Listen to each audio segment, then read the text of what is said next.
अपुलिय हित जो असे जागता, अपुलिय हित जो असे जागता, धन्य माता पिता तयाचिया. कुळी कन्या पुत्र होती जे सात्विक, तयाचा हरिक वाटे देवा. गीता भागवत करीती श्रवण, गीता भागवत करीती श्रवण, अखंड चिंतन विठोबाचे. कुळी कन्या पुत्र होती जे सात्विक, तयाचा हरिक वाटे देवा. तुका म्हणे मज घडो त्यांची सेवा, तुका म्हणे मज घडो त्यांची सेवा, तरी माझ्या दैवा पार नाही. कुळी कन्या पुत्र होती जे सात्विक, तयाचा हरिक वाटे देवा. विठ्ठल विठ्ठल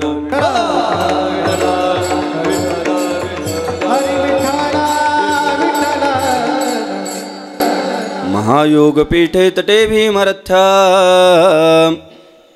वरम पुंडरीकाय दातुं मुनीन्द्रैः.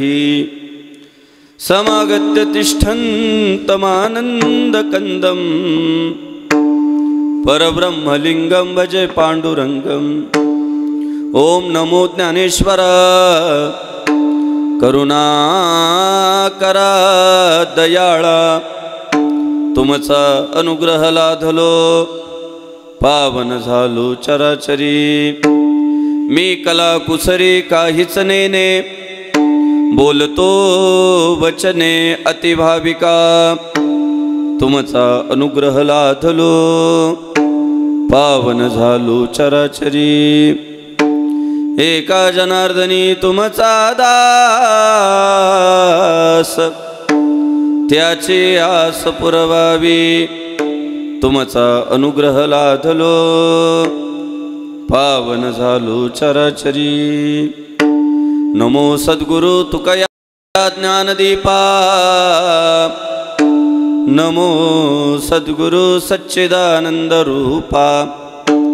नमो सद्गुरु भक्त कल्याण मूर्ती, नमो सद्गुरु भास्करा पूर्ण कीर्ती.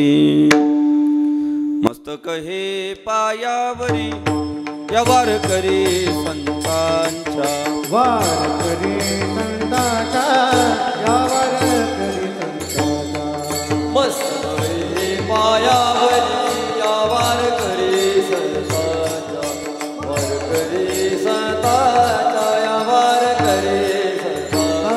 मस्तक हे पायावरी, या वारकरी संतांच्या, वारकरी संतांच्या, वारकरी संतांच्या.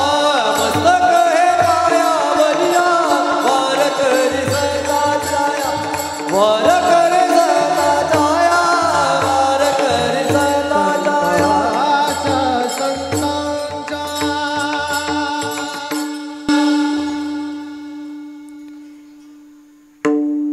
अपुलिय हिता जो असे जागता, अपुलिय हिता जो असे जागता, धन्य माता पिता तयाचिया. कुळी कन्या पुत्र होती जे सात्विक, तयाचा हरिक वाटे देवा.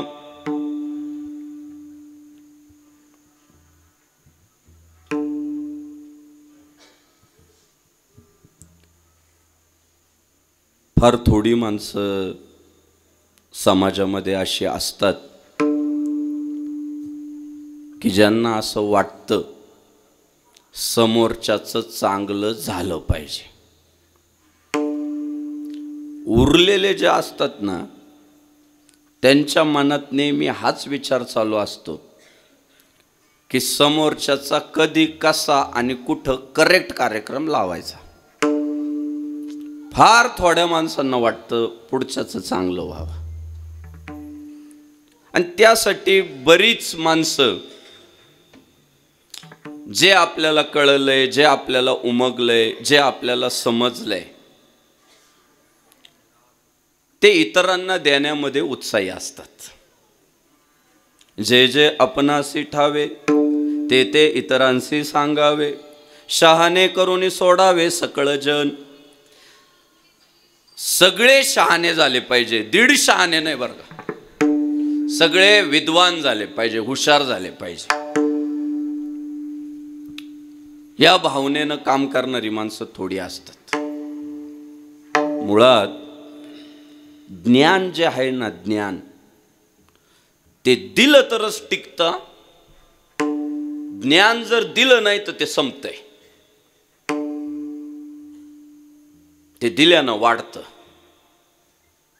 आपण पहा, छत्रपती शिवाजी महाराजांकडे त्या काळात जेवढी संपत्ती होती तेवढी आज त्यांच्या पुढच्या पिढ्यांकडे आहे का नाही, हा संशोधनाचा मुद्दा आहे. पुण्यश्लोक अहिल्यादेवी होळकरांकडे त्या काळात जेवढी संपत्ती होती तेवढी आजच्या त्यांच्या पुढच्या पिढ्यांकडे आहे का नाही, संशोधनाचा मुद्दा आहे. भारतरत्न डॉक्टर बाबासाहेब आंबेडकरांकडे त्या काळात जेवढी संपत्ती होती तेवढी त्यांच्या आत्ताच्या पुढच्या पिढ्यांकडे आहे का नाही मला माहीत नाही. पण या सगळ्या महापुरुषांनी त्या काळात जे विचार समाज मनामध्ये पेरले ते विचार आजही जिवंत आहे याची आपल्याला खात्री आहे. म्हणजे छत्रपती शिवाजी महाराज, पुण्यश्लोक अहिल्यादेवी होळकर, भारतरत्न डॉक्टर बाबासाहेब आंबेडकर, ज्ञानोबा तुकोबा, सगळे महापुरुष शिल्लक जर कशा नाही तर त्यांच्या ज्ञानानं शिल्लक आहे. त्यांनी जे विचारधन समाजाला दिलं ना त्याने ते आजही जिवंत आहे. आणि त्या काळात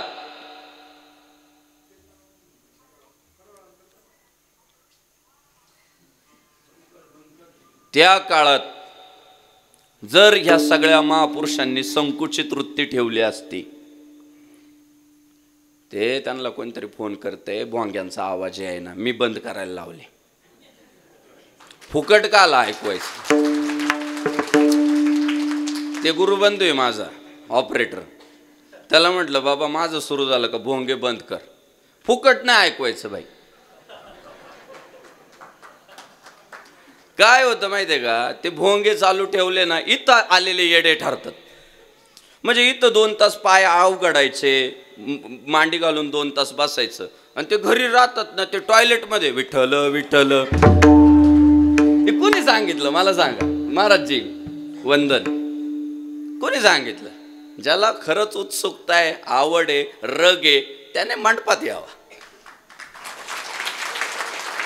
म्हणून आता कोणाचा फोन आला तरी त्याला म्हणायचं मंडपात ये, भोंगा बंद. आणि आमचं ठरलंय पुढच्या काळात आम्हाला महाराष्ट्रातले सगळेच भोंगे उतरवायचे, आणि त्याची सुरुवात आम्ही आमच्यापासून करणार आहे. या सगळ्या महापुरुषांनी ज्ञान दिलं म्हणून वाढलं, टिकलं. संकुचित वृत्तीची माणसं करतात एक आणि दाखवता एक, खरं समाजापुढे येऊ देत नाही. आता एखाद्याचं छोटंसं दुकान राहतं गावात, पण 6 महिन्याला गाडी बदलते. सहज गावकऱ्याला प्रश्न पडला, हा इतका पुढं कसा चालला? दुकानावर तर याच्या एवढं गिराईक दिसत नाही. म्हणून त्याला उत्सुकतेपोटी विचारलं, तुम्ही एवढे 6 महिन्याला गाडी बदलताय, कुठून पैसे येतात? उत्तर काय माहिती का, दुकान आहे माझं, सांगतच नाही मी व्याजाचा धंदा करीत. गायींचे दाखवायचे दात वेगळे, खायचे दात वेगळे. ते दाखवणार एक, असणार वेगळंच, आणि जे असणार आहे ते देत नाही समोरच्याला. ज्याला आपण इति गुह्यतमम, जे गुह्य होतं ना ते संतांनी प्रगट केलंय, मांडलं समाजापुढं. बऱ्याच गोष्टी दिल्याने काही फरक पडत नाही.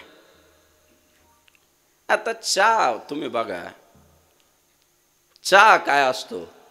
चहाच असतो ना. पण चहा बनवणारी व्यक्ती बदलली की चहाची चव बदलते. खरं आहे का खोटं आहे मला सांग?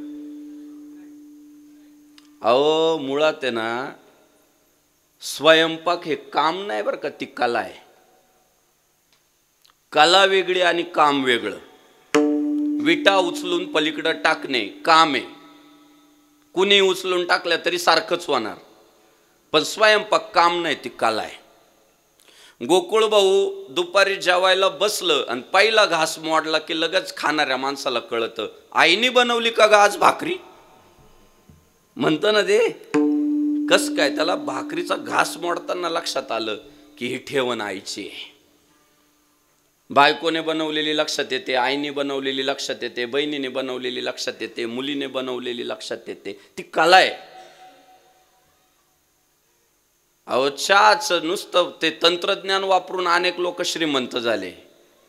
येवले चहा एकदा पिऊन तर पा, पण पिऊनच पा, आम्ही कसा बनवतो ते सांगणार नाही. नाही सांगत माणसं, ते त्याचे पैसे भरावे लागतात, ते सुद्धा तिकडून पाठवतात ते सगळं रेडी. चहा काय हो सारखे, मला असं वाटत नाही तर बसलेल्यापैकी कोणाला चहा बनवता येत नसेल, असं प्रत्येकाला येतं. पण त्याची सुद्धा एक कला आहे. काहींना जर म्हटलं ना चहा बनवा, पातेल्यात दूध वाटणार, लगेच त्याच्यात पत्ती टाकणार, लगेच मसाला टाकणार, साखर टाकणार, उकळणार, डोसा. मी तुम्हाला सांगतो, दूध उकळल्याशिवाय त्यात पत्ती टाकायची नाही. जर थंड दुधात आपण पत्ती टाकली तर पत्ती शिजत नाही, पत्ती भिजती. चांगली पत्ती शिजल्यावर मसाला टाकायचा आहे आणि सर्वात शेवटी साखर टाकायची. बघा कसा रंग येतो चहाला, कसा फेसाळतो चहा, एकदम भारी. पण शेजारचीचा चहा चांगला झाला म्हणून फक्त विचारलं कसा बनवला, तर उत्तर काय, चहा सारखा तर चहा केला, सांगायचं नाही. ही संकुचित, आपल्याकडे इतक्या कला होत्या दादा. बैलांची हाडं बसवणारी माणसं होती आपल्याकडं. फार गोष्ट, पाऊस कधी येणार आहे हे फक्त पंजाबराव डाकांना कळतंय आज.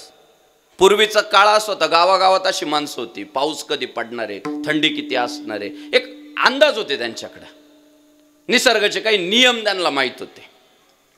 पण ना पोरांना सांगितले ना सुनांना सांगितले, मेल्यान गेली काला. मी ह्या आमच्या या सहकार्यांच्या वयाचा जेव्हा होतो, आम्ही सगळेच गुरुबंधू एका जळगाव जिल्ह्यामध्ये एका सप्ताहाला होतो, मुक्कामी होतो तिकडं. आणि रात्री साधारण जेवण वगैरे झाले, आम्ही सगळे वळकुट्या टाकून, उन्हाळ्याचे दिवस होते, बाहेर झोपलो अंगणात. एक 1:30 वाजेच्या सुमारास आमचा एक सहकारी जोर जोरात रडायला लागला. आम्हाला सगळ्यांना जाग आली, का रडतोय का रडतोय का रडतोय. घरातली माणसं बाहेर आली. म्हटले अहो आमच्या परिसरात विंचू जास्त आहे, बहुतेक विंचू चावला असेल. मग तो बॉम्बच मारायला लागला. मग तर गावच डोक्यावर घेतलं त्याने. आम्ही म्हटलं अरे डॉक्टरला बोलवा, ॲम्ब्युलन्सला बोलवा, धावपळ करायला लागलो. तेवढ्यात एक आजोबा काठी टेकीत टेकीत टेकीत टेकीत आले. काय रे आरडावरडा चालला एवढ्या रात्री. म्हटलं अहो ते आमच्या एका मित्राला विंचू चावलाय, डॉक्टरला बोलवतोय, ॲम्ब्युलन्स बोलवतोय. कशाला? 85 वर्ष वय असेल, काठी हालत होती हातातली. कशाला डॉक्टर, मी आहे ना, बसवा त्याला माय पुढं, मी उतरवतो. म्हटलं आजोबा उतरवायला तो काय घरावर नाही चढला, चावलाय. अरे गप्पा रे म्हटले, तुमच्यापेक्षा लय उन्हाळे पावसाळे जास्त पहिले, बसवा त्याला माय पुढं आणू. बसवलं असं पुढं आणू. काय नाही हो, ना गोळी ना इंजेक्शन ना सलाईन ना ऑपरेशन. काय कला वापरली लक्षात आली नाही. पण ते जे बॉम्बा मारित होतं पोरग, ते पुढच्या 5व्या मिनिटाला हसायला लागलं. त्याच्या चेहऱ्यावर हास्य फुललं. आणि पुढच्या 10व्या मिनिटाला तर झोपी गेलं, ते घोरायला लागलं. आणि मग आजोबा म्हटले झोपा तुम्ही पण. अख्खं गाव घेतलं डोक्यावर. आणि आजोबा काठी टेकीत टेकीत निघून गेले. रात्रभर मी जागा, झोपच नाही. मनोमन विचार असा सुरू झाला की राव विज्ञानाचं युग आहे, आपल्या एका मित्राला विंचू चावतोय, समोरचे आजोबा ना त्याला इंजेक्शन देताय, ना सलाईन लावताय, ना ऑपरेशन करताय, आणि आमचा रडणारा मित्र हसायला लागतो. काय गणित असेल. सकाळ झाली, उठल्या उठल्या पहिला आजोबा गाठला. म्हटलं उशीर नको व्हायला, कारण 85च्या पुढं निघाले होते आजोबा, लेट व्हायला नको म्हटलं. बऱ्याचदा लेट होऊन जात. गेलो तसा त्यांच्या पायाजवळ बसलो. म्हटलं आजोबा, तुमच्यामुळं रात्री आमचा मित्र जागला नाही, त्याचा नवा जन्म झाला. तुमच्यामुळं आज तो आमच्यात आहे. तुम्ही नसते तर मला नाही वाटत रात्री तो जगत होता म्हणून. आजोबांनी फक्त गालातल्या गालात स्माईल दिली, बस हसले. मग मी कौतुक केल्यानंतर उत्सुकतेपोटी त्यांना विचारलं, म्हटलं आजोबा, आमच्या मित्राला विंचू चावला, तुम्ही इंजेक्शन नाही दिलं, सलाईन नाही लावलं, ऑपरेशन नाही केलं, रात्री नेमकं असं काय केलं ज्याच्याने आमचा मित्र रडणारा हसायला लागला आणि तो बरा झाला?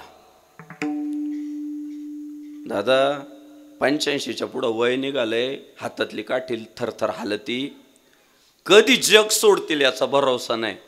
पण त्या आजोबांचं उत्तर काय होतं माहितीये? ए बाबा, रात्री मी नेमकं काय केलं हे जर तुला सांगितलं तर उद्या मला कोण विचारील? ही जी वृत्ती आहे ना, हिला संकुचित वृत्ती म्हणतात. आणि या संकुचित वृत्तीपायी समाज मागं गेला. आमचंच भलं झालं पाहिजे, आम्हीच श्रीमंत झालो पाहिजे, आमच्याच प्रॉपर्ट्या वाढल्या पाहिजे, बाकीचे भिकारीच राहिले पाहिजे.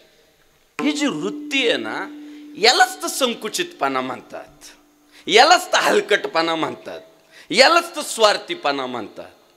पण माय बापांनो, या महाराष्ट्राच्या मातीत जे साधू संतांची परंपरा जन्माला आली, त्यांनी सर्वात पहिल्यांदा जर काय केलं ना, तर जे त्यांना उमगलं होतं, जे त्यांना कळालं होतं, जे त्यांना अनुभवाला आलं होतं, अनुभवाले अंगा ते या जगा देतसे, जे अनुभवाला आलं, तुका म्हणे चाखोनी सांगे, मज अनुभव आहे.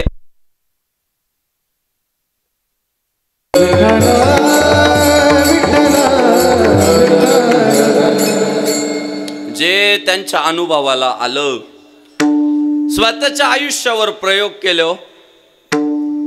स्वतःचं आयुष्य खर्ची घालून जे ज्ञान आयुष्यामध्ये कमावलं, जो अनुभव आयुष्यामध्ये कमावला, तो लोकांना वाटला. आणि म्हणून आपल्याला म्हणावं लागतं, जगाच्या कल्याण संतांच्या विभूती, देह कष्ट भीती,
जगाच्या कल्याण संतांच्या विभूती, देह कष्टविती परोपकारे. दुसऱ्यांचं कल्याण व्हावं, समोरच्याचं चांगलं व्हावं म्हणून स्वतःचं आयुष्य खर्ची घालतात, स्वतःचा वेळ समाजाकरता देतात. बुडते हे जन न देखवे डोळा, येतो कळवळा म्हणून या. समाजाचं होणारं अहित साधू संतांना पावत नाही का?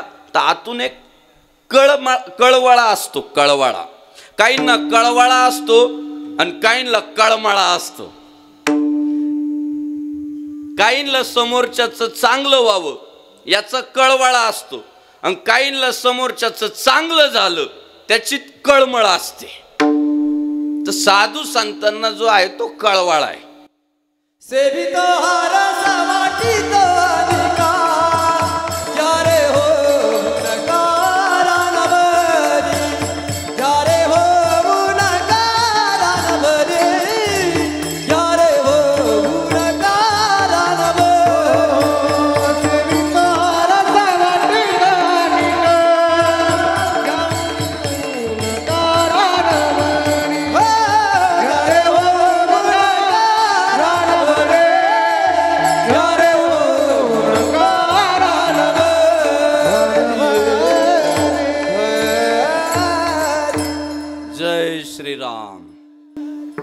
सेवितो हा रस वाटितो अनिका, घ्या रे होऊ नका रानभरी, उगीच सायरा वायरा पळू नका, आम्ही जो रस सेवन केलाय तो तुम्हाला देतो.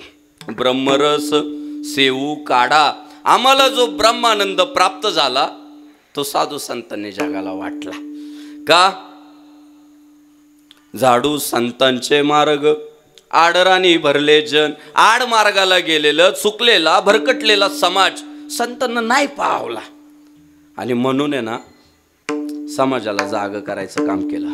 विठोबाचा धर्म जागो, त्याचे चरणी लक्ष लागो. अरे तुमचं लक्ष विठोबाच्या चरणावर असलं पाहिजे आणि आपल्या विठ्ठलाच्या धर्माचं जागरण आपण केलं पाहिजे. काळ असा आला होता की माणसं निष्ठा उरली नव्हती आणि निष्ठावंत भाव भक्ताचा स्वधर्म, निर्धार हे वर्म चुकू नये. साधू संतांनी समाजाला जर काय शिकवलं तर निष्ठा शिकवली.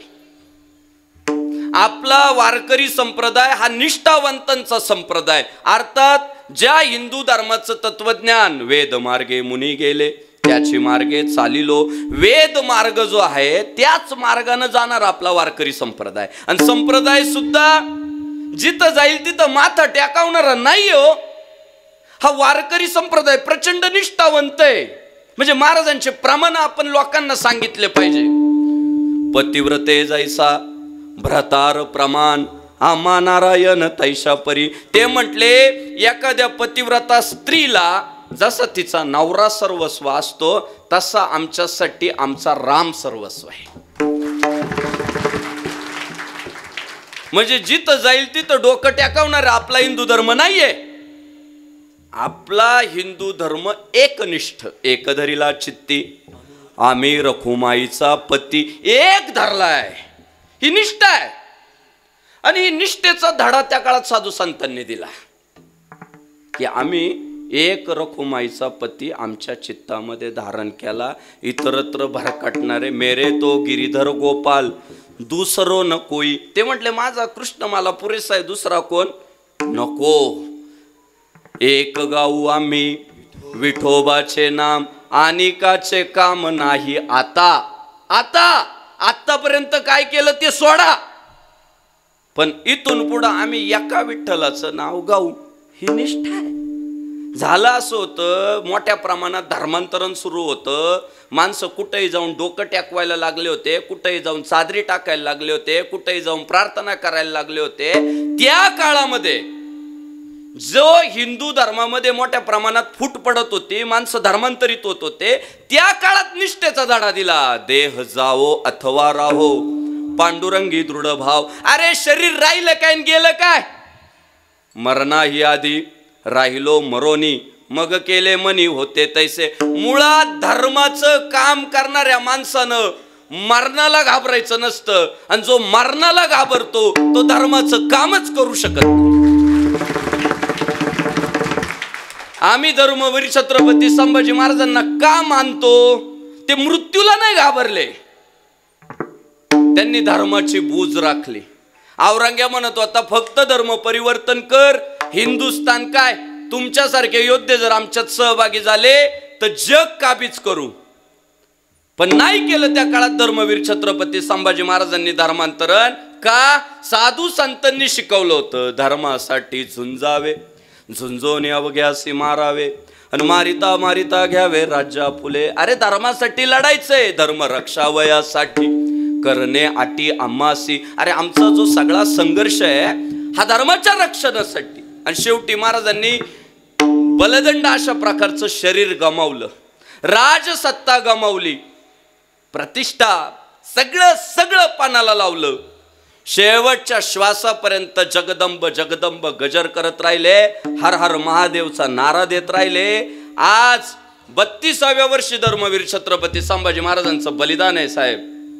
पण 2025 मधलं हे एवढं एवढं लेकरू सुद्धा आहे ना अभिमानानं छाती फुगवतं आणि गर्वानं सांगतं देश धर्म पर मिटने वाला शेर शिवा का छावा था, महापराक्रमी परम प्रतापी एक ही शंभू राजा था. साहेब इतिहास आहे ना, इतिहास फक्त निष्ठावंतांना लक्षात ठेवतो, फितुरांना चपलाच मारल्या जातात, लक्षात ठेवा. धर्माचे पालन, धर्माचे पालन, धर्माचे पालन, धर्माचे पालन, धर्माचे पालन, धर्माचे पालन, धर्माचे पालन,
हिंदू धर्मामध्ये ना सगळी धर्मरक्षकांची फौज जन्माला आली, म्हणून आज आपण हिंदू आहे.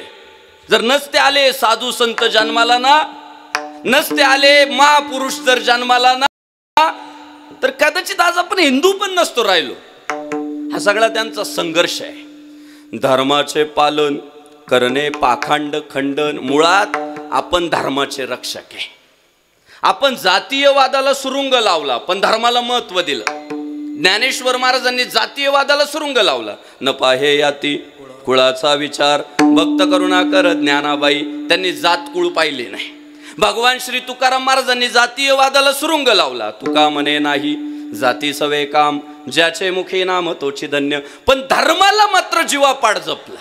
धर्माचे पालन करणे, पाखंड खंडन. म्हणजे आपण धर्माचे सेवक आहे, आपण जातीचे सेवक नाही. गेल्या 2-4 दिवसापासनं मला माझ्या काही मित्रांनी इतकं बेजार केलंय. सारखे मला फोन करतात आणि म्हणतात मराठा आरक्षणावर का बोलत नाही. सारखे फोन करतात. उत्तर एकच आहे, संग्राम बापू भांडारे ना, ब्राह्मण आहे ना, मराठा आहे ना, माळी आहे ना, वंजारी आहे ना, सुतार आहे ना, मातंग आहे ना, भिल्ल ना, मार आहे. संग्राम बापू भांडारे फक्त हिंदू आहे. आणि दादा आंतरवलीमध्ये जेव्हा पहिल्यांदा मनोज दादा जरांगे पाटील यांनी आंदोलन सुरू केलं आणि सगळा हिंदू धर्म मनोज दादा जरांगेंच्या पाठीशी उभा राहिला, तेव्हाच आपण थोडासा इतिहासाचा धांडोळा घ्या. आंतरवली सराटीमध्ये जे कीर्तन झाले ना, हिंदू धर्मातल्या प्रत्येक जातीत जन्माला आलेल्या कीर्तनकारानं आंतरवलीमध्ये जाऊन कीर्तन केले. त्याच्यात मी पण होतो. 18 पगड जाती 12 बलुतेदार समाजातील जेवढी म्हणून पोरं कीर्तनकार झाली त्या सगळ्यांनी आंतरवलीत कीर्तन केली. पण नंतरच्या काळात काय झालं, हिंदू धर्मातल्या जातींमध्ये संघर्ष सुरू झाले, ज्याला आपण मराठा ओबीसी संघर्ष म्हणतो. आणि मग मात्र आम्हाला तटस्थतेची भूमिका घ्यावी लागली. आम्ही तटस्थ झालो. का? जेव्हा धर्मातल्या जाती आपापसामध्ये भांडतात किंवा धर्मातल्याच जाती एकमेकांच्या पुढे उभे राहतात, तेव्हा धर्म प्रचारक म्हणून तटस्थतेची भूमिका घेणं आमचं कर्तव्य आहे. आम्ही जर जातीयवादी विषयांमध्ये खत पाणी घातलं ना तर समाजात दंगली होतील. तेव्हा आमचं काम शांत बसणं आहे. का? पुढे तुमचे भांडणं संपल्यावर ना तुम्हाला सगळ्यांना हिंदू म्हणून एकत्र करण्याची जबाबदारी आमच्यावर आहे. तुमची भांडणं काय लय दिवस नाही चालणार हो. तुम्ही भावंडाचे नाही एकमेकांचे, पण जेव्हा तुमच्यामध्ये एकमेकांच्या समोर आम्हाला प्रेमानं बसवायचंय ना तेव्हा प्रेमानं एकत्र बसा म्हणायला आम्हाला पुढं व्हावं लागणार आहे. आणि आज जर आम्ही जातींच्या बाजू घेऊन वक्तव्य केले तर कोणतं नाक घेऊन आम्ही म्हणायचं धर्माच्या नावानं एकत्र या. म्हणून फक्त शांत बसलो, म्हणून शांत बसलो. पण माझं एखादं विधान आहे का? मी जरांगे पाटलांना विरोध केला. माझं एखादं विधान आहे का? मी हाके साहेबांना विरोध केला. अजिबात नाही. का? जातीयवादी विषयांमध्ये आम्ही पडत नाही. आम्ही हिंदू धर्माचे सेवक आहे. विठ्ठल विठ्ठल. आम्हाला जरांगे पाटील पण पूजनीय वंदनीय आणि आम्हाला हाके साहेब पण वंदनीय पूजनीयच आहे. का? आम्ही धर्माचे सेवक आहे. आणि आम्हाला सगळ्यांना यारे यारे लहान थोर याती भलती नारी नर करावा विचारन लगे चिंता कवनासी. दादा होतं हे बघा, घर म्हटलं ना भांड्याला भांड लागत त्यालाच घर मानतात. ज्या आरती भांड्याला भांड लागत त्या आरती घरातले माणसं जिवंत आहे बर का. पण भांड्याला भांड लागू द्या, पण उद्याचा सूर्य जेव्हा उदय होत असतो तेव्हा सगळं घर परत गुन्ह्या गोविंदानच एकत्र नांदलं पाहिजे. ते आपलं कर्तव्य आहे.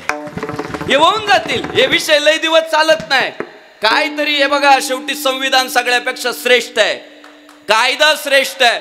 उद्या छोटे मोठे निर्णय येत राहतील, पण आजच्या आपल्या विधानांमुळं आयुष्यभराचं नातं तुटता कामा नये. म्हणून मी सांगतोय ज्याला जे वाटतंय ते करा, पण शेवटी डोक्यात एकच पाहिजे, आपल्याला महत्वाचा भगवा ध्वज आहे, आपल्याला महत्वाचा हिंदू धर्म आहे, आपल्याला महत्वाची गोमाता आहे. आणि त्या हिंदू धर्माचं रक्षण करण्यासाठी हिंदू धर्मातल्या सगळ्या जातींना एकत्र यावं लागल, तेव्हा भगवा ध्वज फडकल. विठ्ठल विठ्ठल. आणि मग नाही भगवा नका ठेवू पायाखाली. दुसरं हे देऊ का? माग रुमाल देऊ दे रे बाबा. एक पंचा दे त्यांना दे. साहेब साधू संतांनी मात्र त्याच्यावर इतकं काम केलं, निष्ठेचा धडा दिला की बाबा जात बाजूला फेका आणि धर्माच्या नावाने एकत्र या.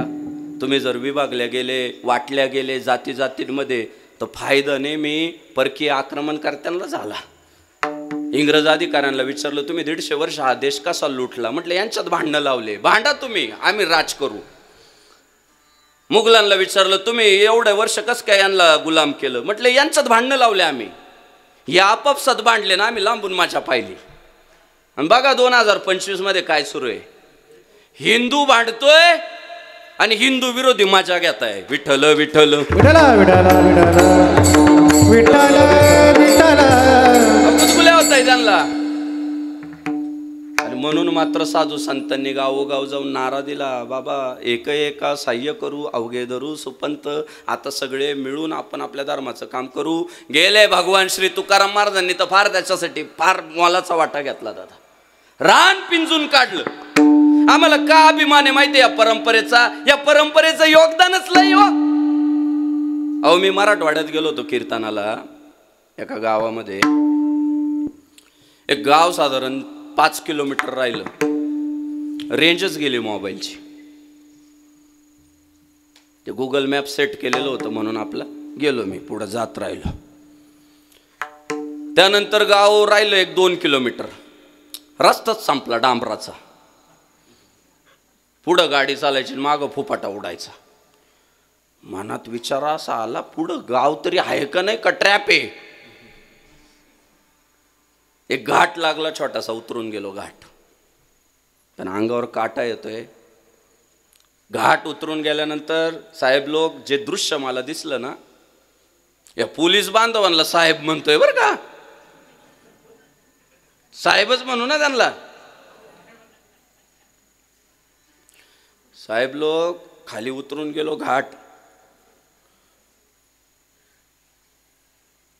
100 महिलांनी सफेद साड्या घातलेल्या होत्या, डोक्यावर गजरे लावलेले होते, 100 पुरुषांनी डोक्यावर फेटे बांधलेले होते, कमरेला धोतर गुंडाळलेलं होतं. 100 महिला आणि 100 पुरुष पावल्या खेळत हरिपाठ करीत होते त्या गावात. तुम्ही टाळ्या वाजवल्या, धन्यवाद, पण तात्पर्य काय माहितीये? अहो 2025 मध्ये सुद्धा ज्या गावात अजून मोबाईलची रेंज पोहोचलेली नाहीये, ज्या गावात अजून डांबराचे रस्ते पोहोचलेले नाहीये, त्या गावात माझ्या ज्ञानोबा तुकोबांचा हरिपाठ शेकडो वर्षापूर्वी पोहोचलेला आहे. कुठं नात करता वारकरी संप्रदायाचा? अहो तुमचं लय आधी पोहोचलेलं आहे गावागावात. ना तंत्रज्ञान पुरू शकतं, नाही अपूर्ण पडल ते. त्याच्याही खोलवर गेलाय तो संप्रदाय, मुरलाय मातीत, असा मुरलाय. किती रान पिंजून काढलं. कोणत्या सुविधा होत्या? हे युट्यूब होतं, गुगल होतं का, इंस्टाग्राम होतं का, फेसबुक होतं? नाही हो, काही नव्हतं. फक्त साधू संतांनी जी तळमळ अंतकरणामध्ये ठेवली आणि साधू संतांचा विचार पेरण्यासाठी मजल दर मजल केली, गेले गावात गेले. आता तरी पुढे हाची उपदेश नका करू नाशा आयुष्याचा. ते म्हटले जाऊ द्या, कालपर्यंत जे झालं ते जाऊ द्या, द्या सोडून. झालं गेलं, गंगेला मिळालं. आता आपण पुढं निघू. आता माझा तुम्हाला एवढाच उपदेश आहे, आता तुम्ही तुमच्या आयुष्याचा वाटोळं करून घेऊ नका, तुम्ही तुमच्या आयुष्याचा नाश करून घेऊ नका. काय महाराजांचं कीर्तन त्या दिवशी गावात झालं आणि गावातल्या काही लोकांना ते काय पटलं कीर्तन. म्हटले बरोबर आहे, आपण चुकीचं वागत होतो आपल्या आयुष्यामध्ये, अनेक गैरसमज आपले होते. महाराजांनी आज आपल्याला निष्ठेचा धडा दिला, आपल्याला जागं करायचं काम केलं. उठा जागे वारे आता, स्मरण करा पंढरीनाथा, भावे चरणी ठेवा माथा, चुकवी व्यथा जन्माच्या. आता जागे व्हा, आता जागा रे भाईंनो जागा, आता जागा रे बाईनो जागा, आता जागा रे बाईनो जागा, आता जागा रे बाईनो जागा, आता जागा रे बाईनो जागा. चोर निघाल्या नाडूनी बागा, चोर निघाल्या नाडूनी बागा, आता जागा रे बाईनो जागा, आता जागा रे बाईनो जागा, आता जागा रे बाईनो जागा, आता जागा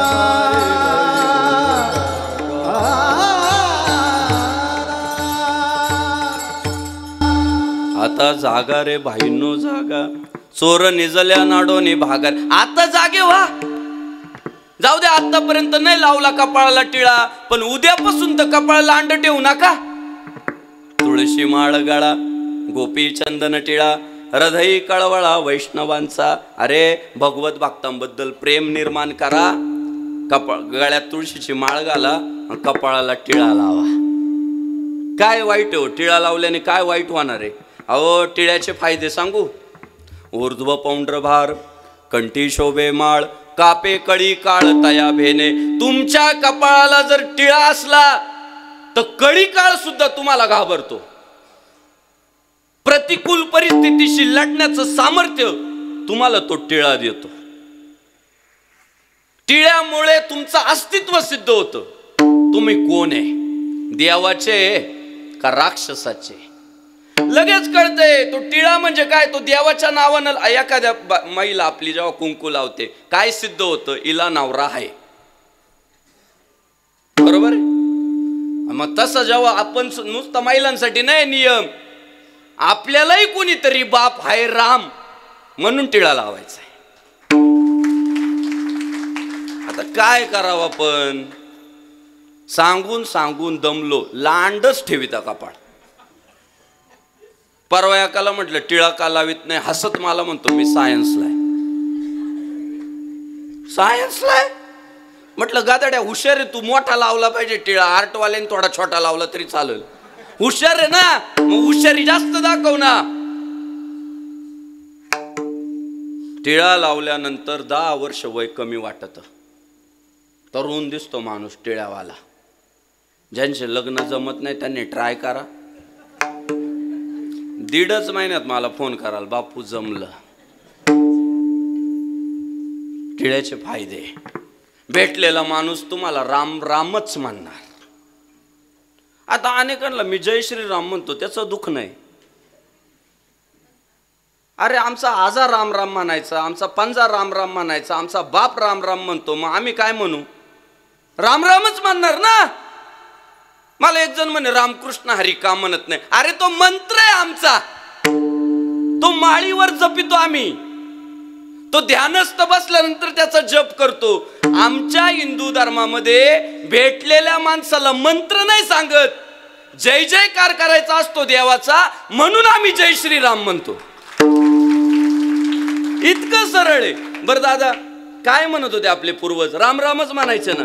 अहो पारावर बसलेले माणसं, या पाहुणं राम राम. काय येतो असायचा? राम राम म्हटलं की जर पुढचा राम राम म्हटला तर आपला, जर पुढच्याने तोंड वाकडं केलं तर जा पुढच्या घरी, घरी कोणीच नाही आमच्या. ते गणित होत. तुम्ही बघा, तुम्हाला भक्त ओळखायचा असेल, तुम्ही फक्त समोरच्याला राम राम म्हणा. मी साहेब लोकांना सुद्धा जय श्रीराम म्हणतो, प्रेमानं म्हणतात, जय श्रीराम म्हणतात. तो जय घोष आहे. रामकृष्ण हरी हा मंत्र आहे. बाबाजी, रामकृष्ण हरी विठ्ठल केशवा मंत्र हा जपावा जपावा. आणि आपले वैष्णवगण भेटल्यानंतर, आपले सहकारी भेटल्यानंतर जय जयकार करावा. आणि तो जय जयकार काय? जय श्रीराम. राम म्हणता रामची होई दे, पदी बैसोनी पदवी घेई दे, पदी बैसोनी पदवी घेई दे, पदी बैसोनी पदवी घेई दे.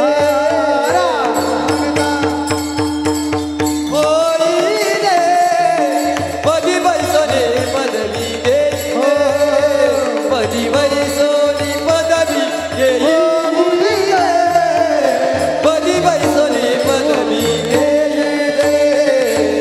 दे. राम म्हणता रामची होई जे, पदी बैसोनी पदवी घेई जे. शास्त्र आहे, हा धर्म आहे.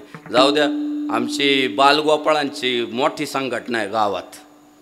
मी तुम्हाला आज सांगतो, कोणी बादशाह येऊ गावात, जय श्री रामच म्हणायचं.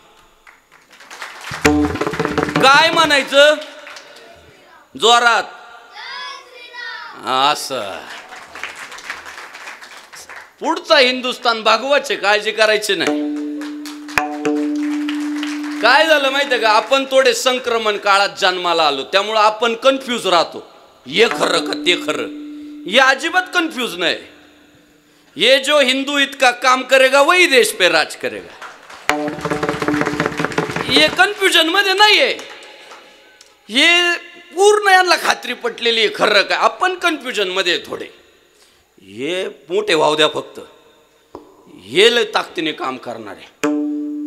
माझं तर एक अंदाज आहे, योगी आदित्यनाथांसारखा कडवट हिंदुत्ववादी पुढच्या काळात फक्त उत्तर प्रदेशमध्ये नसणार, हिंदुस्थानातल्या घराघरात असणार.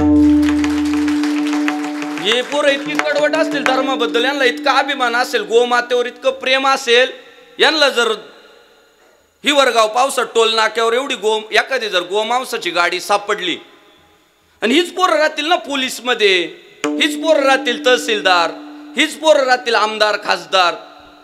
साहेब मी तुम्हाला सांगतो, ती गोमांसाची गाडी पुढं तर जाणार नाही, पण दुसऱ्या दिवशी पेपरला बातमी काय राहील माहिती आहे का?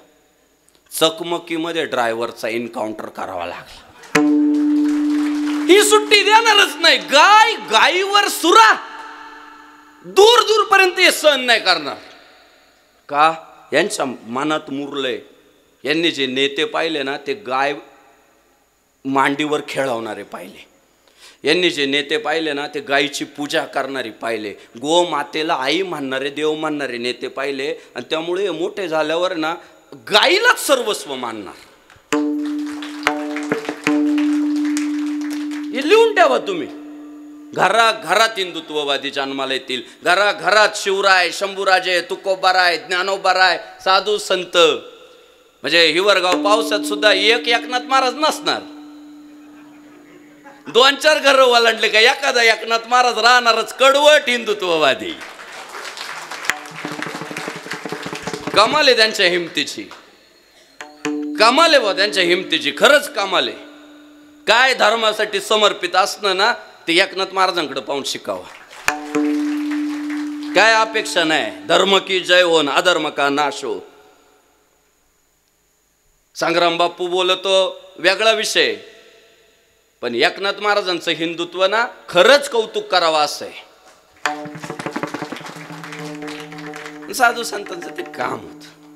स्मरण करा पंढरीनाथा, गोपीचंदन टिळा, हृदयी कळवळा, वैष्णवांचा कळवळा, वैष्णव विरोध्यांचा नाही. आणि मग सांगितलं त्या गावामध्ये जाऊन की आता जाऊ द्या, आजपर्यंत झालं ते जाऊ द्या, उद्यापासून जरा निष्ठावंत व्हा, धर्माभिमानी व्हा, कडवट व्हा, देवावर प्रेम करा, नका करू नाशा आयुष्याचा. काय त्या गावामध्ये महाराजांचं कीर्तन झालं आणि गावातले 25% लोक सुधारले.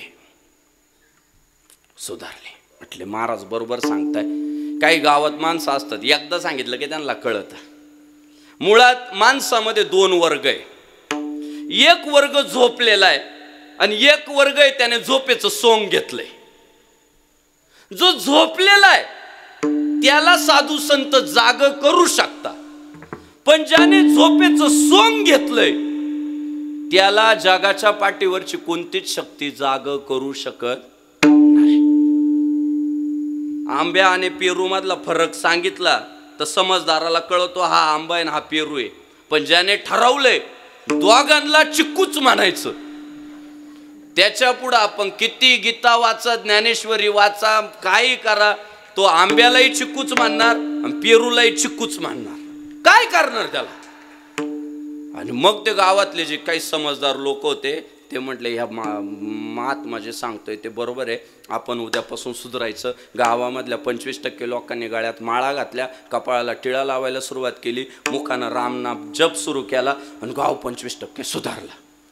आणि मग परत दुसऱ्या दिवशी ओजस्वी भारत प्रतिष्ठानचे पोरं गाडी करून डायरेक्ट महाराजांच्या घरी. म्हटले महाराज रात्री तुम्ही आमच्या गावात आले, फार चांगलं सांगितलं, कामाचं सांगितलं, आपल्या धर्माच्या हिताचं सांगितलं, पण महाराज काय झालं माहिती आहे का, गावातले 25% लोक सुधारले, 75% लोकांमध्ये काहीच बदल नाही. महाराज म्हटले कसं काय? मी तर सगळ्यांना सारखंच सांगितलं, उपदेशी तुका मेघवृष्टीने ऐका. पाऊस जसा सगळीकडे सारखा पडतो तसा मी सारखा बरसलो. 25% लोक सुधारले, 75% लोकांमध्ये बदल नाही. काय झालं बरं?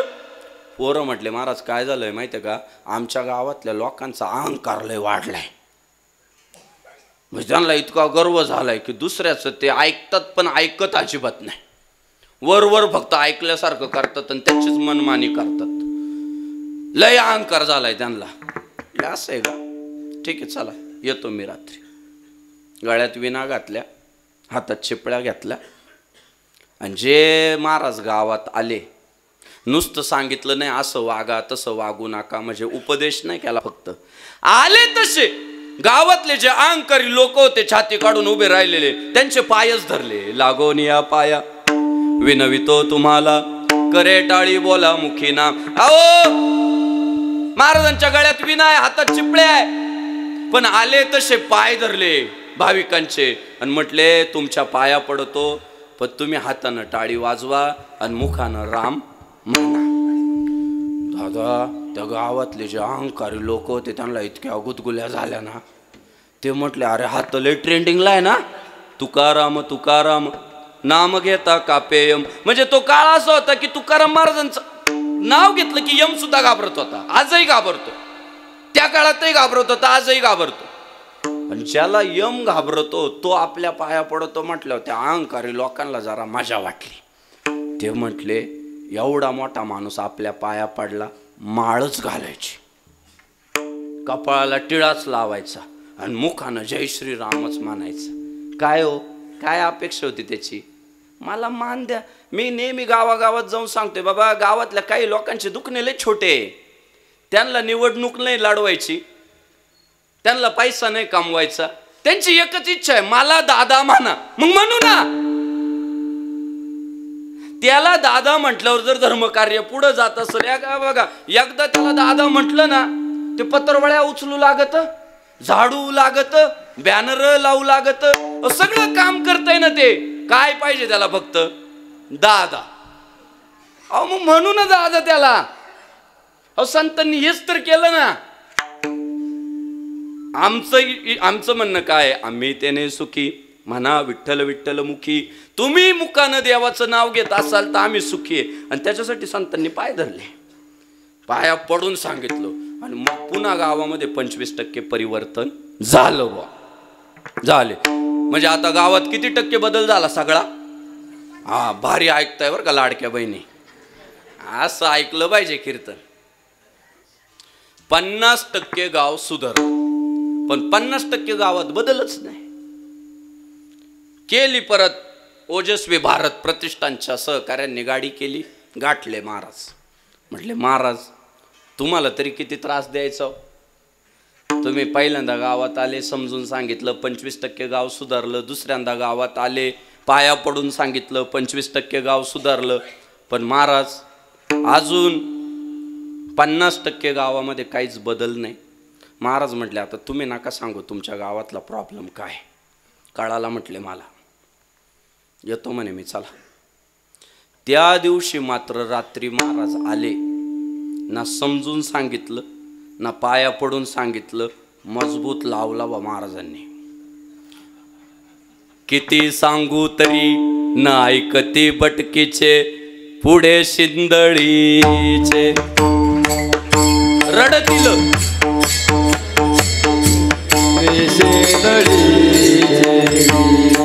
रडती पुढे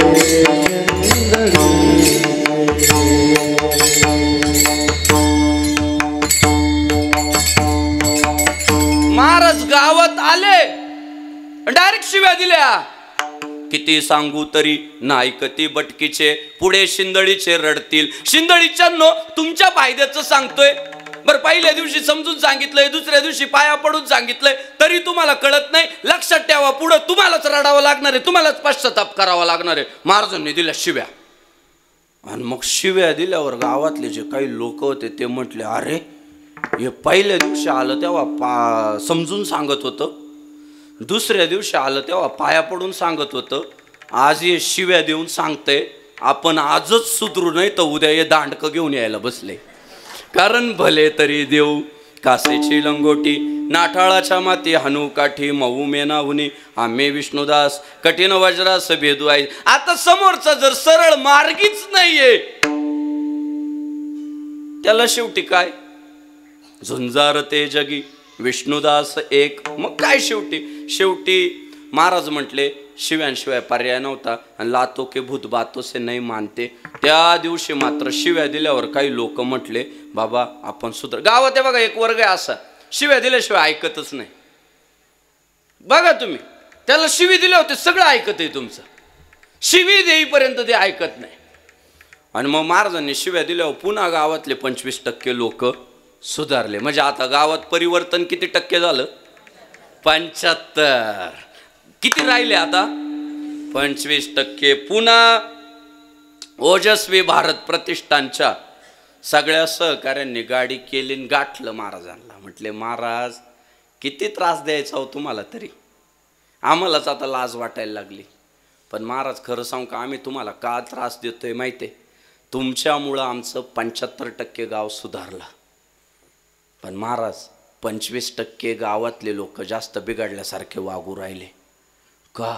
अहो म्हणे 75% लोक धर्माच्या बाजूने निघाले, कपाळाला गंध लावायला लागले, मुखानं राम राम म्हणायला लागले, भगवा मिरवायला लागले. त्या 25% लोकांना कर्माना ना पचाना काहीच, अजीर्ण व्हायला लागलं, कळमळ व्हायला लागली, झोप लागाना. आणि त्याच्यामुळं त्यांच्या पोटात जो गोळा उठलाय ते उरलेल्या 75% लोकांना लय त्रास देऊ राहिले म्हटले. महाराज म्हटले असं बर. महाराज काय म्हटले माहिती आहे का? पोरांनो बसा, आता माझ्या पुढं बसा म्हटले. तुम्ही काय म्हटले? 75% गाव माझ्यामुळं सुधारलं. अजिबात मला त्याचं श्रेय देऊ नका म्हटले. हे बघा आमचं ते काम आहे. तुका म्हणे मज धाडिले निरोपा, मार्ग हा सोपा सुखरूप, आम्ही वैकुंठवासी आलो ह्याची कारणासी, बोलिले जे ऋषी साच भावे वार्ताय. हे बघा संतांनी जो मार्ग दाखवलाय तो मार्ग तुमच्यापर्यंत आणून ठेवणे, तुम्हाला सांगणे, तुम्हाला दाखवणे एवढंच आमचं काम आहे. बाकी त्या कामाचा अवलंब करणे किंवा न करणे हे शेवटी तुमच्यावर अवलंबून. आपल्याला वाटतं डॉक्टरने आपल्याला बरं केलं. अहो डॉक्टर फक्त आपल्याला रस्ता दाखवतो, रोग प्रतिकार क्षमता आपली ऍक्टिव्ह होते. मग डॉक्टर तर सगळ्यांवर उपचार करतो, काही मरात्यान काही जागात्या. असं का होतं? काहींच्या शरीरानं त्या रोगाच्या विरोधात लढण्याला साथच दिले नाही आणि काहींच्या शरीराने डॉक्टरच्या मार्गदर्शनानुसार वाटचाल केली, बरे झाले. साधू संत तसंच म्हणताय. आम्ही सांगितलं सारासार विचार करा उठाउठी, नामधारा कंठी विठोबाचे. आम्ही हे बघा सगळ्यांना सारखं सांगितलं, पण गावातले 75% लोक जे सुधारले त्याचं श्रेय आम्हाला देऊ नका आणि जे 25% बिघडलेले त्याचं खापर पण आमच्या डोक्यावर फोडू नका. काय होतं, आम्ही कीर्तन करून गेल्यावर लोक आम्हाला फोन करतात, नुसतीच कीर्तन करताय, लोक का सुधारणा? प्रश्न आहे अनेकांचा. मग महाराज म्हटले बाबा ते 75% जे सुधारले त्याचं श्रेय आम्हाला देऊ नका, आमचं ते कामच आहे.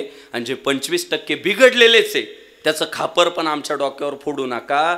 ते 75% लोकांमध्ये जो सकारात्मक बदल झाला, ते 75% लोक जे धर्माच्या बाजूने निघाले त्याचं एकमेव कारण आहे पहिल्या चरणात.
श्रीराम.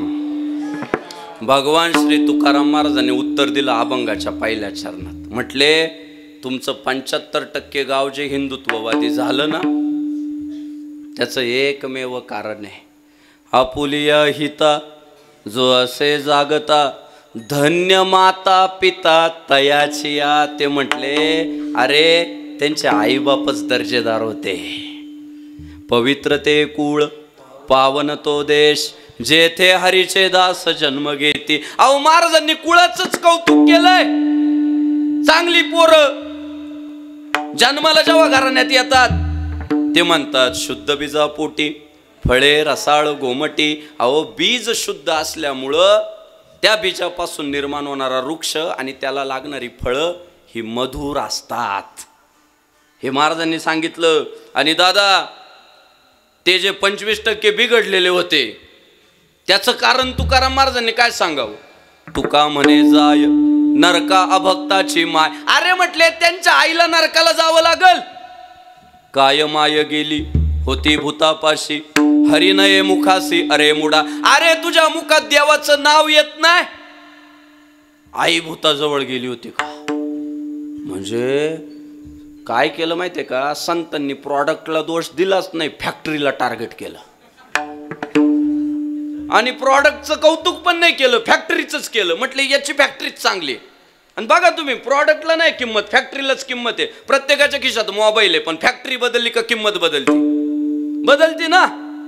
प्रत्येक फॅक्टरीचा आपापला दर्जा आहे. आणि साधू संतांनी फॅक्टरीच टार्गेट केले. म्हटले हे जे सदाचरणी पोरं दिसतात हे चांगल्या घरात जन्माला आले, भगवत भक्तांच्या घरात जन्माला आले. आणि नंतरच्या काळात साधू संतांची क्रांती ऐका तुम्ही. काय म्हटले माहिती आहे का? अरे तुम्ही ज्यांना पाहुणे रावळे समजतात ते तुमचे पाहुणे रावळेच नाही म्हटले. ते माझे सोयरे सज्जन सांगाती, पाया आठवी ते विठोबाचे. ते म्हटले आता जे विठ्ठलाचे भक्त झाले ते आमचे सगळे सोयरे, जे रामाचे भक्त झाले ते आमचे सगळे सोयरे. आता तुमचा पाहुणा लाईक तुमचा नातेवाईक आहे, तुमच्या कुळाचा आहे सगळे, पण घरावरच लिहायचं बाकी रावणाचं घर. काय करतं त्या पाहुण्याचं? महाराजांनी त्याच्यावर पर्याय काढला, जो धर्माच्या वाटेने निघाला तो तुमचा पाहुणा.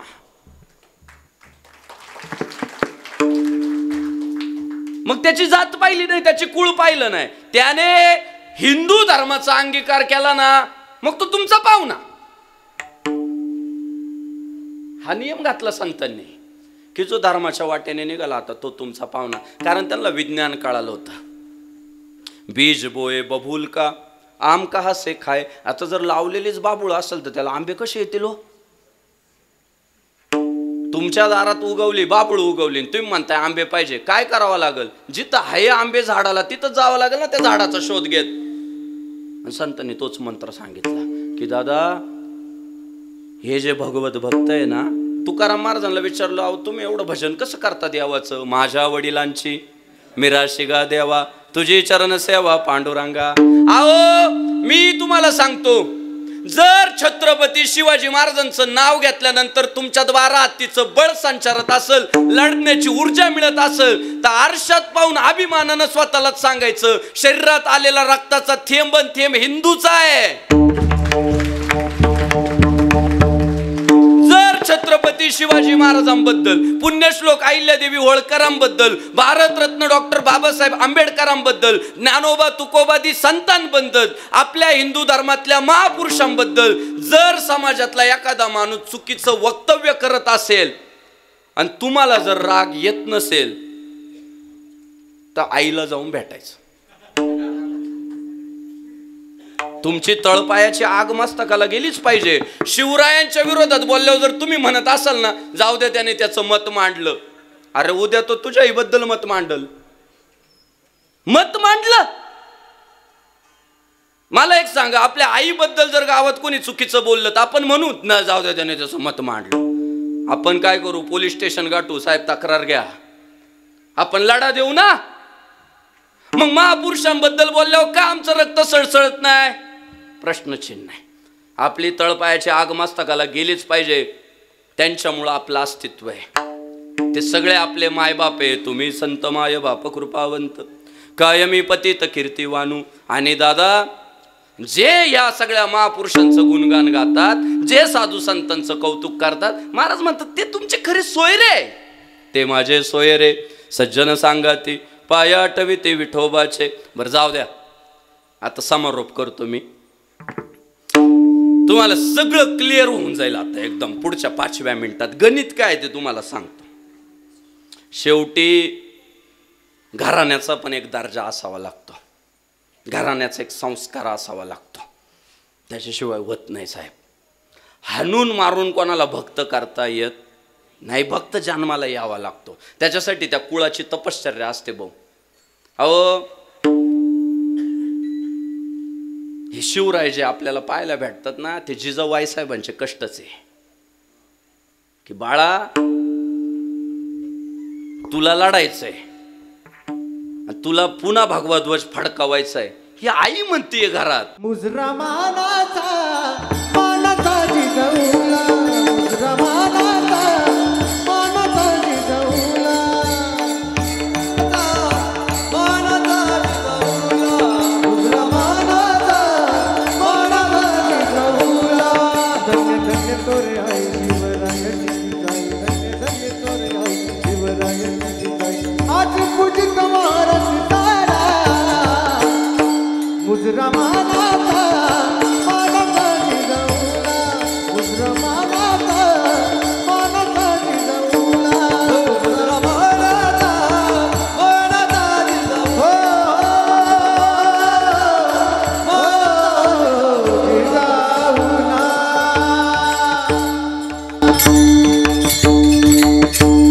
जिजाऊ आई साहेबांनी रामायण महाभारताचे धडे बालवयापासून दिले शिवरायांना. आणि अब्दुल्ला 50,000 प्लस सैन्य घेऊन आलाय. जिजाऊ आई साहेब म्हटलं नाही आपलं डिपॉझिट जप्त होईल, जाय म्हटले लढ, अर्पण केला स्वराज्याला. माता माऊल्यांनो, हे लढवयेच घडले पाहिजे घरात. आपण बाथरूम मध्ये जाताना पोरांना म्हणतो नीट जाय, रोजच जाते ना त्यातच. आपल्याला लढवय्ये पोरं घडवावं लागतील, धर्मासाठी झुंजणारे, लढणारे, संघर्ष करणारे. मी आज तुम्हाला सांगतो, घरात जर भगव्या ध्वजाचा अभिमान बाळगणारे पोरं जन्माला आले असाल ना, तर तुम्ही वाघीणच आहे. तुमच्या पोरांनी जर भगवे झेंड्या खांद्यावर घेतल्या असतील, डोक्यात भगव्या टोप्या घालत असतील आणि राम नामाचा गजर करत असतील ना, समजायचं मी वाघीने म्हणून वाघ जन्माला आलाय. माझ्या घरात शेळपट नाही जन्माला आलं. काय करतं शेळपट जन्माला घालून? हे टायगर महत्वाचे, हे देशाचं रक्षण करतात, हे न्याय मिळवून देतात, हे स्वातंत्र्य मिळवून देतात, हे अभिमानास्पद अशा पद्धतीचं कार्य करतात. ती काळाची गरज आहे आणि त्याच्या मागचं विज्ञान म्हणून मग आईबापाचं कौतुक आहे. चांगली पोरं जन्माला आल्यावर आईबापाचं कौतुक आहे, आणि वाईट आले तरी आईबापालाच शिवाय. हे बघा, 2025 मध्ये जर एखाद्या माणसाला एखादा आजार झाला आणि तो जर डॉक्टरकडे गेला, तर डॉक्टर हल्ली काही प्रश्न विचारायला लागले. आणि डॉक्टरचा पहिला प्रश्न काय माहिती आहे का? हा रोग तुमच्या घराण्यात अगोदर कोणाला होता का? आहे ना हा प्रश्न. आणि जर ते पेशंट म्हटलं ना डॉक्टर कोणालाच नव्हता हो, मलाच झाला, ते डॉक्टर इतकं खुश होते. मग टेन्शन कायला घेता? मै ना, मी सांगतो तेवढ्या फक्त ट्रीटमेंट तुम्ही व्यवस्थित घ्या, मी तुम्हाला 99% खात्री देतो तुम्ही बरे व्हाल. त्या डॉक्टरला आनंद होतो, ते पेशंटला आश्वासित करतं बाबा तुम्ही बरे व्हाल, काळजी करू नका. पण जर का पेशंट म्हटलं बा हा रोग आमच्या पंजोबाला पण होता, जर का पेशंट म्हटलं हा आजार आमच्या आजीला पण होता, ते डॉक्टर तोंड छोटं करतं. ओ आय सी, तुमच्या आजोबाला होता काय हाच आजार? हा आजार तुमच्या घराण्यातच आहे बुवा. आणि मग ते डॉक्टर काय म्हणतो माहिती आहे? हे बघा मी तुमच्यावर उपचार करतो बरं का, योगानं भगवत कृपेनं तुम्ही बरे झाले तर कदाचित व्हाल, पण मी तुम्हाला 99% खात्री नाही देऊ शकत बुवा तुम्ही या आजारातून बाहेर यालच म्हणून. ते पेशंट म्हणतं का? त्या डॉक्टरचं उत्तर असं आहे, हा रोग तुमच्यामध्ये अनुवंशिकतेने आलाय, हा रोग तुमच्यात पिढी जात पुढे संक्रमित होत राहिला आणि तुमच्यापर्यंत आलाय, त्यामुळं हा तुमचा अनुवंशिक आजार आहे. आता सिद्धांत सांगतो, रोग जर अनुवंशिकतेने येऊ शकतो तर संस्कार सुद्धा अनुवंशिकतेनेच येतात. आपुलिया हिता जो असे जागता, धन्य माता पिता तयाचिया. विठ्ठल विठ्ठल विठ्ठला, पांडुरंग विठ्ठला,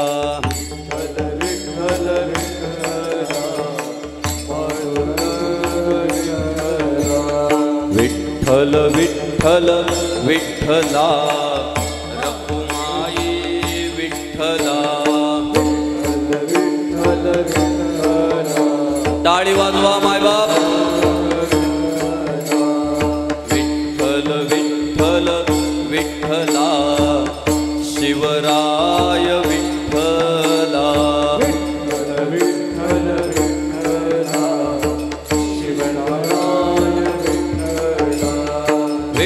विठ्ठल विठ्ठल विठ्ठला जिजाऊ आई साहेब विठ्ठला विठ्ठल विठ्ठल विठ्ठला जिजाऊ आई साहेब विठ्ठल विठ्ठल विठ्ठला अहिल्या देवी विठ्ठला विठ्ठल विठ्ठल विठ्ठला अहिल्या देवी साहेब विठ्ठला जब मेरे राम जी का आवन होगा शबरी की कुटिया का पावन होगा जब मेरे राम जी का आवन हो जय श्री राम शबरी की कुटिया का पावन होगा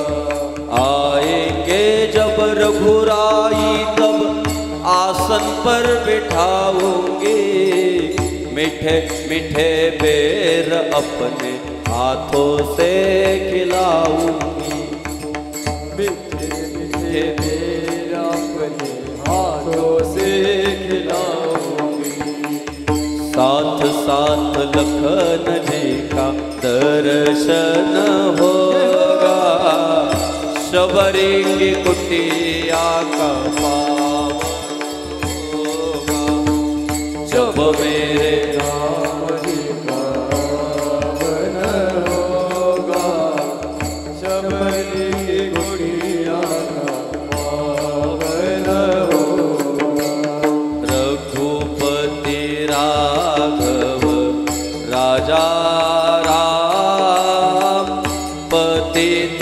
पावन सीताराम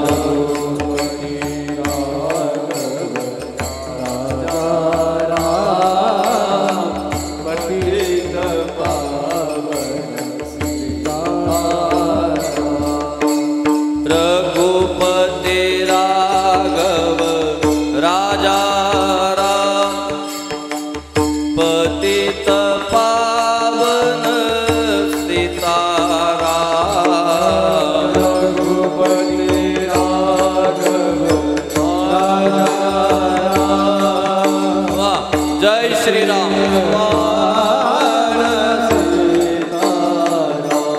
राम आएंगे आएंगे राम आएंगे राम आएंगे आएंगे राम आएंगे मेरे जन्मों के सारे पाप मिट जाएंगे राम आएंगे मेरे जन्मों के सारे पाप मिट जाएंगे राम आएंगे राम आएंगे तो अंगना सजाऊंगी राम आएंगे तो अंगना सजाऊंगी दीप जला के दिवाली मैं मनाऊंगी दीप जला कर दिवाली मैं मनाऊंगी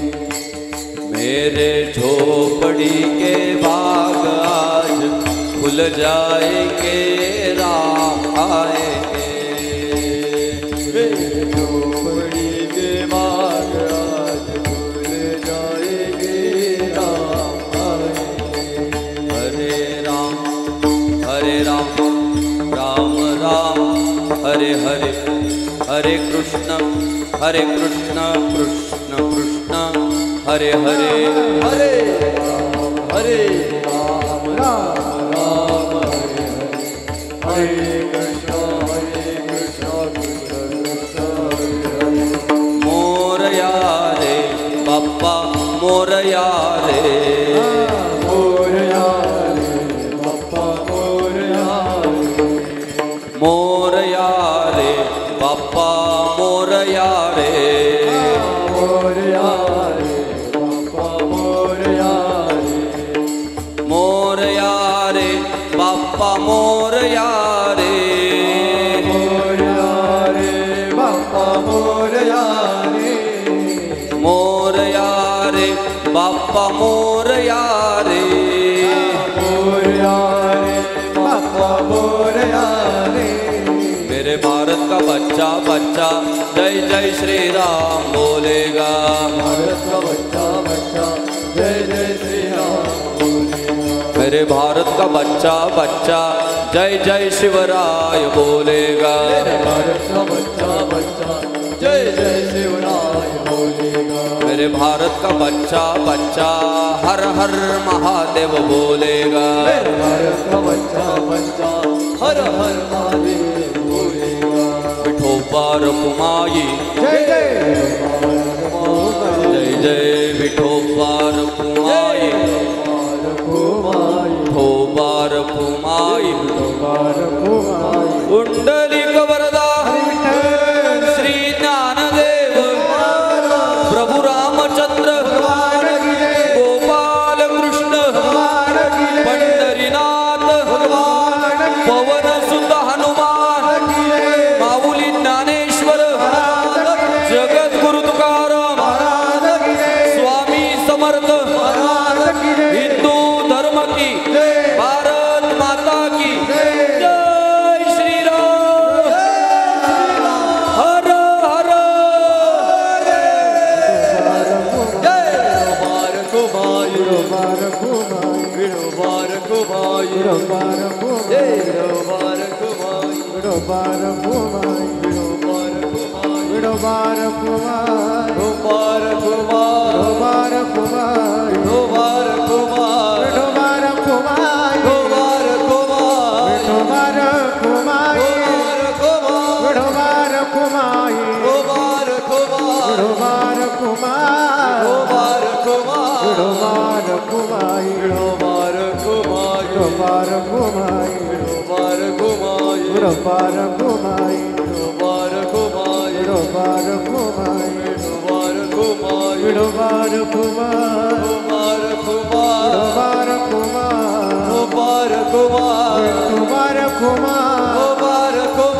गणपती बाप्पा मंगल मूर्ती गणपती बाप्पा मंगल मूर्ती जय श्री राम हर हर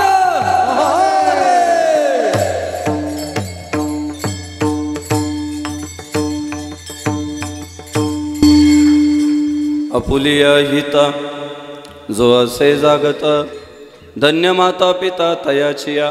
भगवान श्री तुकाराम महाराज म्हणतात की ज्यांना आम्ही दाखवलेला जो हिताचा मार्ग आहे आयुष्य जाता हे पहा काळ जपतसे महा स्वहिताचा घोर वहा ध्यानी रहा श्रीहरीच्या. आणि तो जो मार्ग आम्ही दाखवला तो मार्ग ज्यांच्या पचनी पडला ज्यांना कळाला अजिबात आम्हाला हार घालू नका अजिबात आम्हाला शाबासकी देऊ नका अजिबात आमचं कौतुक करू नका. तुकाराम महाराज म्हणतात धन्य माता पिता तयाचिया. त्यांचे आईबाप खऱ्या अर्थानं धन्य आहे त्यांचे आईबाप खऱ्या अर्थानं चांगले.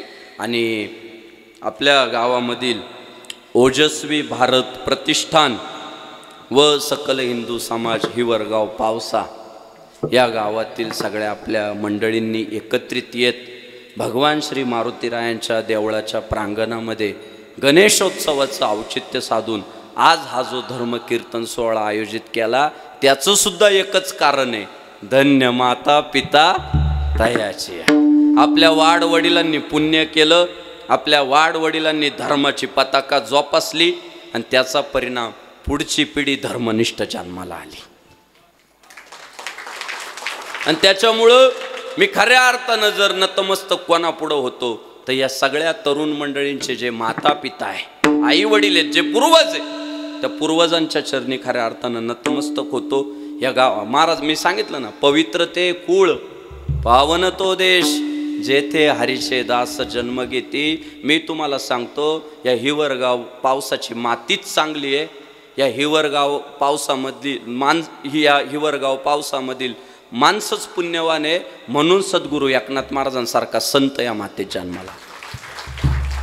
हे मी नाही बोलत महाराजांनी सांगितलं तुकाराम महाराजांनी सांगितलं की मातीचा तो दर्जा असल्यामुळं शुद्ध बीजापोटी फळे रसाळ गोमटी आणि आपले हरिभक्ती परायण हिंदू धर्माचा प्रचंड अभिमान वाहणारे आपले एकनाथजी महाराज फार चांगल्या पद्धतीने धर्माची सेवा करताय, स्वतः तोपेच्या तोंडावर जाताय, स्वतः अगोदरच स्वतःचा दावा घालून बसले म्हणून भगवं परिधान केलंय.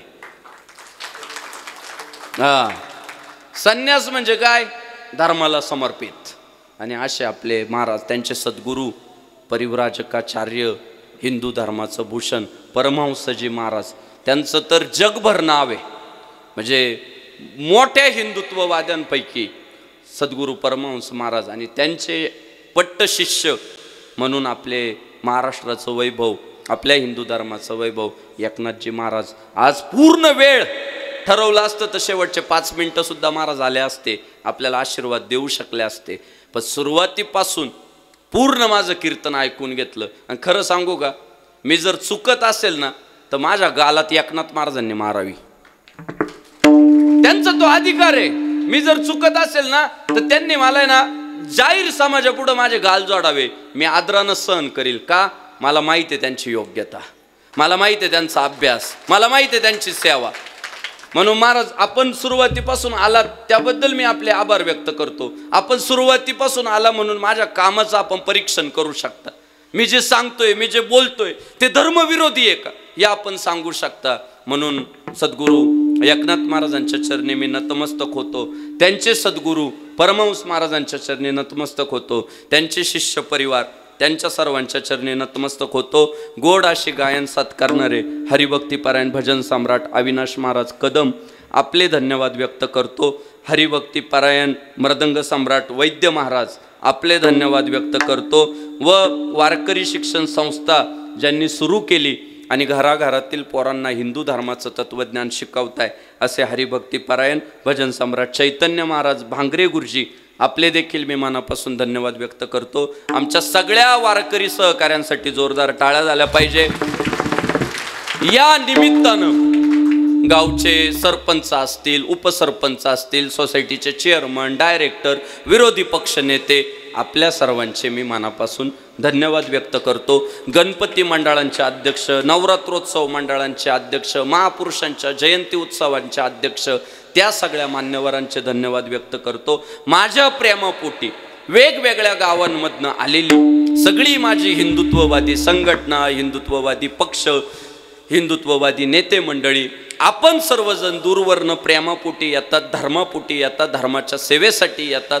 आपले सुद्धा मी अत्यंत मनापासून धन्यवाद व्यक्त करतो. सर्वांची नावं माझ्या ध्यानातही राहत नाही, पण कधीतरी भेटलेलो असतो, लक्षात राहिली तर राहिली. आता जोरव्याचे सरपंच गोकुळ भाऊ दिघे, ते आता नाव माझ्या पक्क मनात बसले, ध्यानात आहे म्हणून दिसले का येतं तो अंडात, आता म्हणून घेतो बा. आता मला वारंवार भेटले तर मी घेईल ना. तर गोकुळ भाऊ दिघे कायम फोन होतो, 8 दिवस झाले की फोनवर कुशल क्षेम कसं आहे काय विचारतात. मग गोकुळ भाऊ उपस्थित आहे, त्यांचे सहकारी उपस्थित आहे, घुलेवाडीतले सगळे सहकारी आलेले, घुलेवाडीतले माझे सगळे माझ्यावर प्रेम करणार सगळं ते घुलेवाडी गाव माझ्यावर लय प्रेम करतं महाराज. म्हणजे मला रोज एका घरातून फोन आहे, बापू जेवायला या ना आमच्याकडे दुपारी. घुलेवाडी म्हणजे माझं आता अशी भारी सोय झाली, म्हणजे घरी स्वयंपाक सुद्धा करायचं काम नाही, घुलेवाडीच मला जेवू घाले. काय त्यांना माझा अभिमान वाटतो काय माहित नाही, पण घुलेवाडीचे सगळे मंडळी वर्षानुवर्ष माझ्यावर प्रेम करताय. काल आज नाही, जसं मी या कार्यात आलोय तसं घुलेवाडीचे ग्रामस्थ माझ्यावर जीवापाड प्रेम करतात. घुलेवाडीतील सगळे मंडळी, संगमनेरमधली मंडळी, इकडं घारगाव असेल, बोटा असेल, परिसरातली सगळी गावं, आपल्या सर्वांचे धन्यवाद व्यक्त करतो. लाडक्या बहिणींचे धन्यवाद व्यक्त केले पाहिजे. तुम्ही म्हणाल का, तर आपण सगळे जसं होईल तसं येतो, पण कीर्तनकार यायच्या अगोदर लाडक्या बहिणी मंडपात येऊन बसतात, म्हणून त्यांचं अभिनंदन केलं पाहिजे. सगळ्या माता भगिनींच्या मनापासून धन्यवाद व्यक्त करतो. भगवंत यूट्यूब चॅनल असेल, महाराष्ट्रातील सगळी पत्रकारिता असेल, पोलीस प्रशासनासाठी जोरदार टाळ्या झाल्या पाहिजे. आज मी कायम कीर्तनांमधनं बोलतच आलोय, पण पुन्हा एकदा माझ्या वाक्यांची पुनरावृत्ती करतो, पुनरोच्चार करतो. ते कपडे घातलेली फक्त माणसं नाही, आपले सुरक्षा रक्षकच आहे ते. तुम्ही बघा आपल्या पार्किंग मधल्या गाड्या, आपल्या माता भगिनींच्या अंगावरचं सोनं, पुरुषांच्या खिशातला पैसा, सगळं जर सुरक्षित कोणामुळे तर महाराष्ट्र पोलिसांमुळे. सदरक्षणाय आणि खल निग्रहणाय, सत्याचं रक्षण करणं आणि दुर्जनांना पाळता भुई थोडी करणं त्यांचं काम आहे. म्हणून महाराष्ट्र पोलिसांचे, पोलीस भगिनींचे मनापासून धन्यवाद व्यक्त करतो. अशीच सेवा आपल्याकडून पुढच्या काळात घडत राहो आणि शिवराय शंभूराजांना, पुण्यश्लोक अहिल्यादेवींना, भारतरत्न डॉक्टर बाबासाहेब आंबेडकरांना आपला अभिमान वाटो अशी पोलीस प्रशासनासाठी सुद्धा सदिच्छा देतो. सगळे तरुण मंडळी, परिसरातून आलेली सगळी आपली मायबाप, video shooting, Kankeshwar sound system Pimpalgaon, अत्यंत तसं बंदिस्त वातावरण आहे पण फार चांगल्या पद्धतीने साऊंड सेट केला, त्याबद्दल कनकेश्वर साऊंड सिस्टीमचे धन्यवाद व्यक्त करतो. माझ्या संपर्कात असणारे सन्माननीय कुलदीप भाऊ ठाकूर, बजरंग दल, कालडा साहेब आणि गावातलं कोण होतं, महेश कनिलेश, केशव भाऊ होते. गावकऱ्यांपैकी केशव भाऊ संपर्कात होते, संघटनांमध्ये कुलदीप भाऊ संपर्कात होते. आपल्या सगळ्यांचे मनापासून धन्यवाद. उत्तरोत्तर आपापसातलं प्रेम वाढू द्या. जातीपेक्षा केव्हाही धर्म मोठा आहे आणि मी आवर्जून पुन्हा पुन्हा तेच सांगतोय. मी जेव्हा हिंदू हिंदू म्हणतो तेव्हा मी बौद्ध पण आहे, जैन पण आहे, शीख पण आहे आणि ते आपलं हिंदुत्व आहे. हिंदुस्थानात जन्माला आलेले प्रत्येक विचारसरणी माझी आहे, आपली आहे. तिचा आपल्याला अभिमान असला पाहिजे कारण ती जगाच्या उपयोगाची.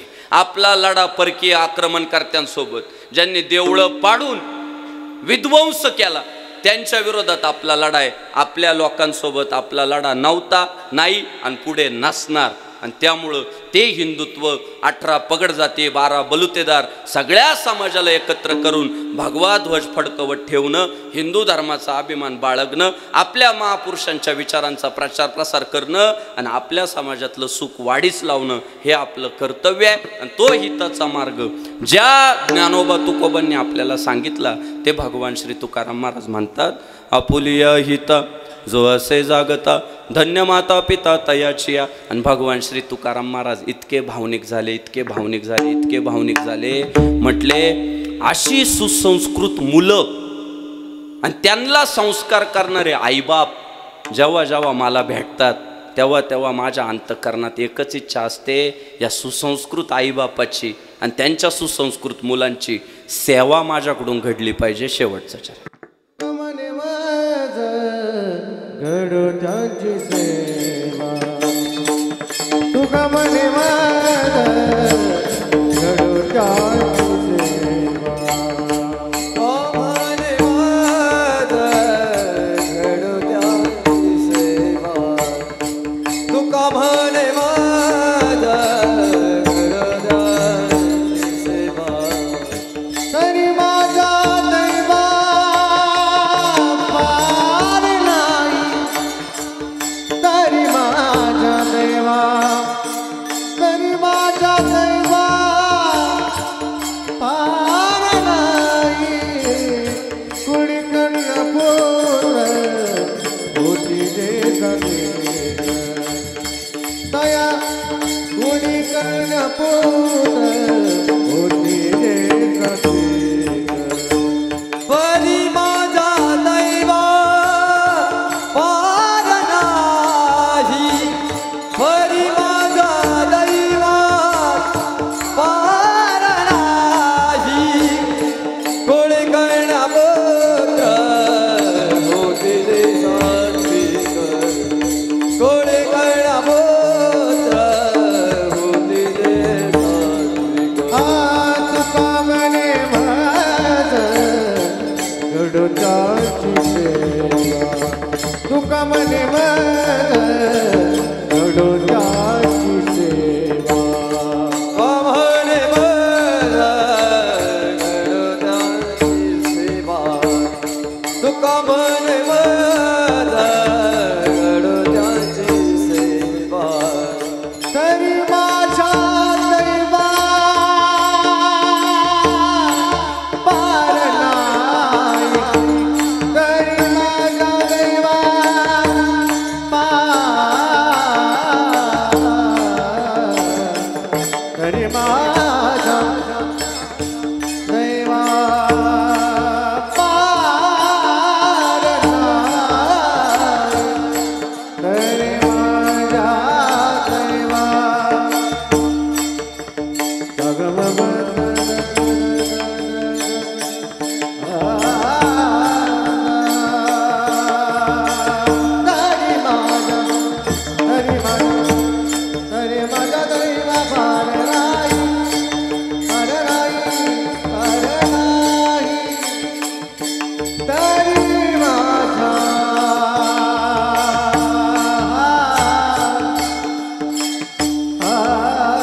बादलों का रूप लेके बादलों का रूप लेके बरसे हल्की धूप अब मिले सुर मेरा तुम्हारा तरी मगा दैवा पार रागी पार पार रागी तरी माझा दैवा पार नाही कुडी करना पोर होती गे साथी कुडी करना पोर होती गे साथी तयाचे हरी कर वाट देवा तयाचे हरी कर वाट देवा कुडी कन्या पुत्र होती साथी कुडी कन्या पुत्र होती साथी दयाचा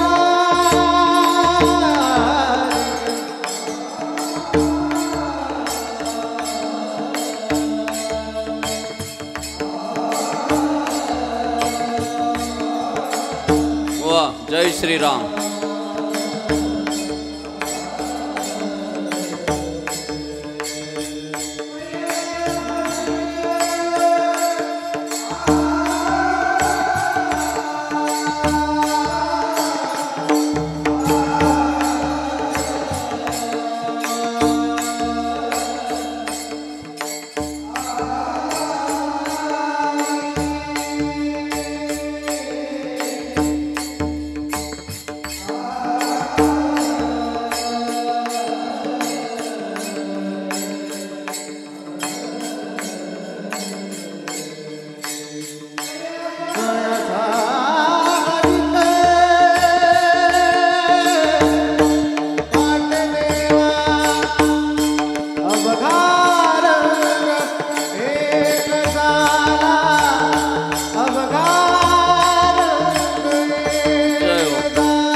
ज्ञानेश्वर माऊली ज्ञानराज माऊली तुकाराम विठ्ठल जय जय विठ्ठल. उठायचं नाही कोणी. एकनाथ महाराज आशीर्वाद देणारे आपले सद्गुरू.